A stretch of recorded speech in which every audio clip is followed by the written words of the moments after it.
तो हम लोग बोलते हैं कि वह आज क्लास ज्वाइन कर पाएगा, आप वहाँ जा पाओगे। तो हिंदी का कोई भी सेंटेंस जहाँ पर आता है पाएगा, सकेगा या किसी भी काम करने के योग्य होगा, काबिल होगा, ऐसे सेंटेंस को इंग्लिश में विल बी एबल टू का यूज़ किया जाता है। विल बी एबल टू, पाएगा, सकेगा, इसका स्ट्रक्चर हो जाएगा subject plus will be able to plus V1 plus object. कोई भी काम कर पाएगा या सकेगा या किसी भी काम को करने के योग्य होगा, तो इसका पाएगा, सकेगा या योग्य होगा, कोई भी काम करने के योग्य होगा। तो जहाँ पर भी हिंदी में पाएगा, सकेगा, योग्य होगा, काबिल होगा, समर्थ होगा, सक्षम होगा, ऐसे सेंटेंस आएगा, वहाँ पर इस स्ट्रक्चर का यूज करके उस हिंदी के सेंटेंस को इंग्लिश में ट्रांसलेट किया जाएगा। एग्जाम्पल के लिए एक सेंटेंस लेते हैं, जैसे कि कोई लड़का है जो छुट्टी पे चल रहा था, तो मैंने बोला वह लड़का आज क्लास ज्वाइन कर पाएगा।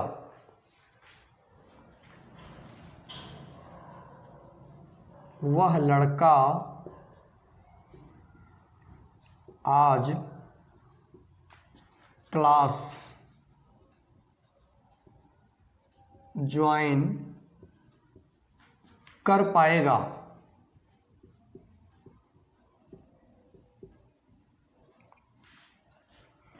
सब्जेक्ट वह लड़का, सब्जेक्ट क्या हो गया, वह लड़का, तो वह लड़का का डेट बॉय।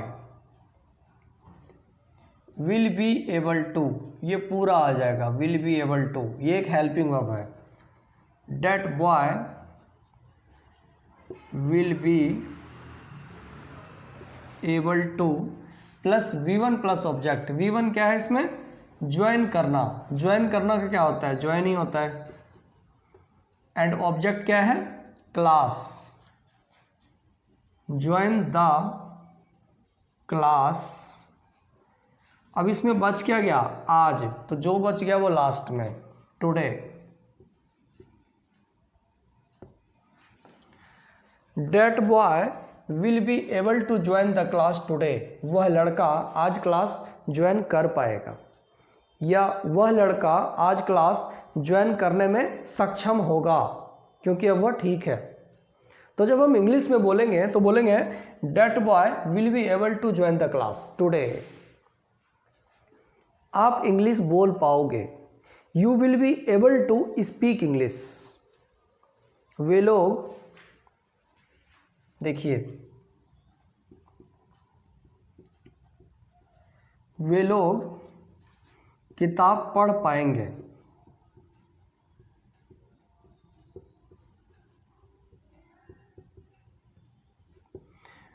वे लोग किताब पढ़ पाएंगे या पढ़ सकेंगे। ये पाएंगे, सकेंगे, योग्य होंगे, समर्थ होंगे, काबिल होंगे, सब एक ही चीज़ है। इंग्लिश में इसका मतलब होगा कैपेबिलिटी इन फ्यूचर। इंग्लिश में अगर हम एक वर्ड में बोलें इस स्ट्रक्चर का कहाँ पे यूज होगा, तो वो होगा कैपेबिलिटी इन फ्यूचर, कोई भी काम के करने की कैपेबिलिटी इन फ्यूचर, फ्यूचर में।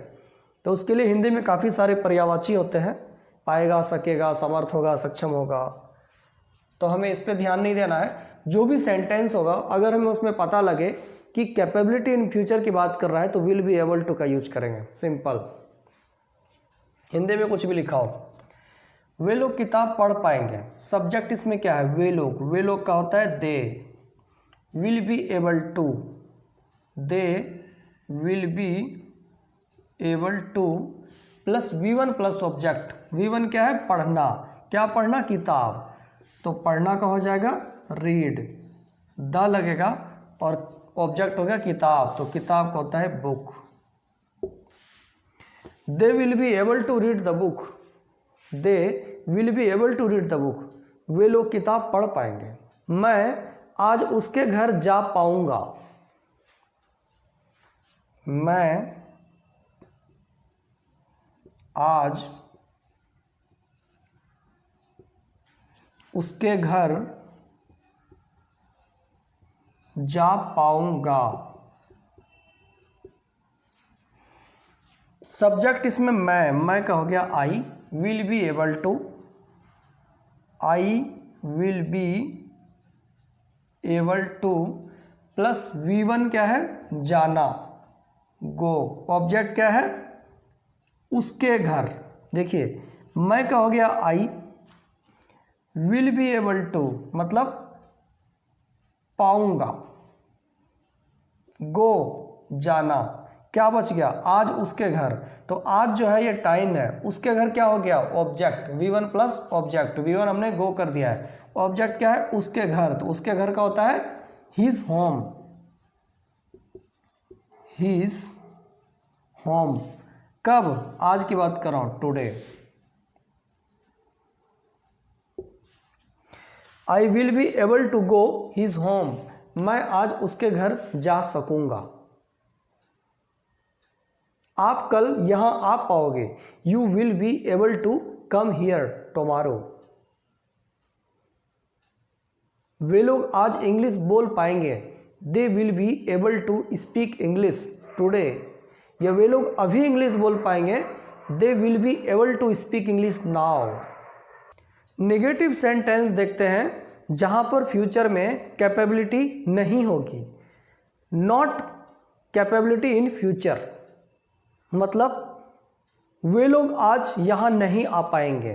तो पाएगा सकेगा साथ जब नॉट लगेगा, नहीं, तो उसका स्ट्रक्चर हो जाएगा नेगेटिव सेंटेंस के लिए सब्जेक्ट प्लस विल। अब देखिए यहां पर विल बी एबल टू था, तो यहाँ पे क्या will be able to not होगा, नहीं, ये जो विल है ना इसके बाद नॉट लगेगा, क्योंकि ये हेल्पिंग वर्ब है और बी क्या है, मैन वर्ब है।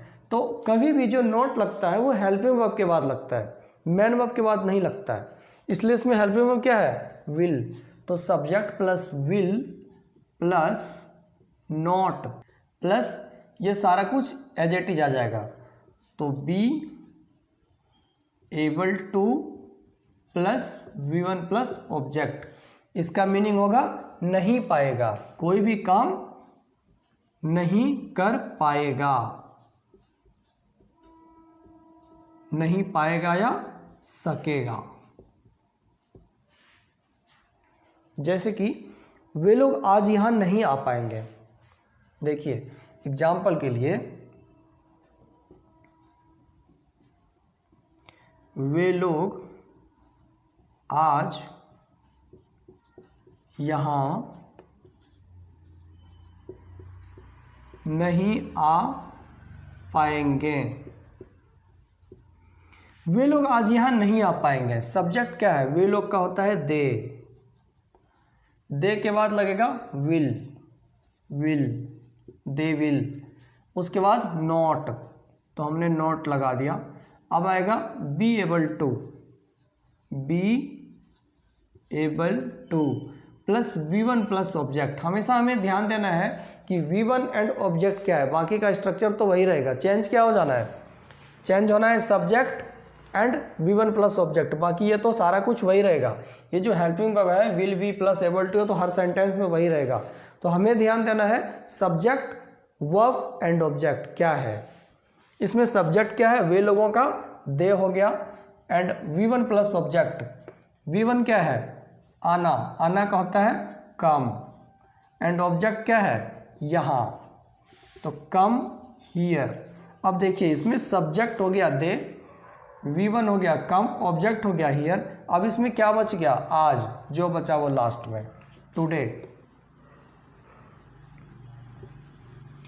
They will not be come here today, they will not be come here today, वे लोग आज यहाँ नहीं आ पाएंगे। देखिए दे विल नॉट बी, अब जो विल नॉट है ना इसको वॉन्ट भी बोल सकते हैं, WON/T, won't. They won't be able to come here today, they won't be able to come here today, वे लोग आज यहाँ नहीं आ पाएंगे। रवि आज मुंबई नहीं जा पाएगा, रवि को बहुत अर्जेंट काम हो गया, वो नहीं जा पाएगा, तो उसको इंग्लिश में कैसे बोलेंगे, रवि आज मुंबई नहीं जा पाएगा। रवि आज मुंबई नहीं जा पाएगा। सब्जेक्ट इसमें क्या है? Ravi. Ravi will not be able to, नहीं है ना, तो ये वाला structure will not be able to, ये पूरा लिख देंगे। रवि, उसके बाद विल, उसके बाद फिर नॉट और be able to, be able to. V1 plus object, V1 है जाना, तो जाना का first form go, and object क्या है? मुंबई। तो कहीं भी जाने के लिए टू लगता है, गो टू मुंबई। अब इसमें क्या बच गया? आज, टुडे। और अगर कल की बात करें, रवि कल मुंबई नहीं जा पाएगा या रवि कल मुंबई नहीं जा सकेगा, तो टुमारो। आज है तो टुडे, कल है तो टुमारो। ये फ्यूचर की बात कर रहा है, यहाँ पे यस्टरडे नहीं होगा, नोट कीजिएगा, क्योंकि फ्यूचर सेंटेंस है। जब फ्यूचर सेंटेंस है तो यहाँ पर यस्टरडे नहीं हो सकता है। Ravi will not be able to go to Mumbai tomorrow. Ravi कल मुंबई नहीं जा सकेगा। मैं आज आपसे बात नहीं कर सकूंगा। मैं आज बात नहीं कर सकूंगा क्योंकि मैं बिजी हूं। तो मैं इंग्लिश में क्या बोलूंगा आपको? I will not be able to talk to you, या I will not be able to talk with you. Talk to you या टॉक विथ यू, टॉक के साथ कुछ भी लगा सकते हैं, विथ और टू दोनों होता है। आप मुझसे बात नहीं कर पाओगे। You will not be able to talk with me. वे लोग आज मैच नहीं जीत पाएंगे। गेम खेल रहा है तो वे लोग आज मैच नहीं जीत पाएंगे। वे लोग आज मैच नहीं जीत पाएंगे। वे लोग का दे सब्जेक्ट हो गया। Will not be able to, they के बाद विल नॉट बी, तो पहले इतना लगाते हैं, दे विल नॉट बी, उसके बाद able to, able to plus V1 plus object. V1 क्या है? जीतना। जीतना का होता है विन, एंड विन का फर्स्ट फॉर्म भी विन ही होता है। ऑब्जेक्ट क्या है? मैच, तो विन द मैच, यहां पर द लगेगा। They will not be able to win the match. वे लोग मैच नहीं जीत पाएंगे। मैं इंग्लिश बोल पाऊंगा। I will be able to speak English. मैं इंग्लिश नहीं बोल पाऊंगा। I will not be able to speak English. यहाँ पर will be able to speak English, and जो नहीं होगा तो विल नॉट, ये विल के बाद नॉट आ जाएगा।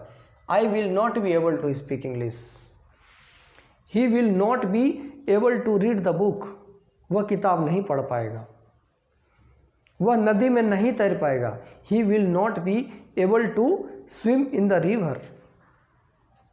तो आज हम लोगों ने सीखा विल बी एबल टू का यूज करके कैसे इंग्लिश में काफ़ी सारे सेंटेंस को बोला जाता है। होप आपको वीडियो पसंद आया होगा। अगर आपको वीडियो पसंद आया तो लाइक एंड सब्सक्राइब जरूर करें। Thank you.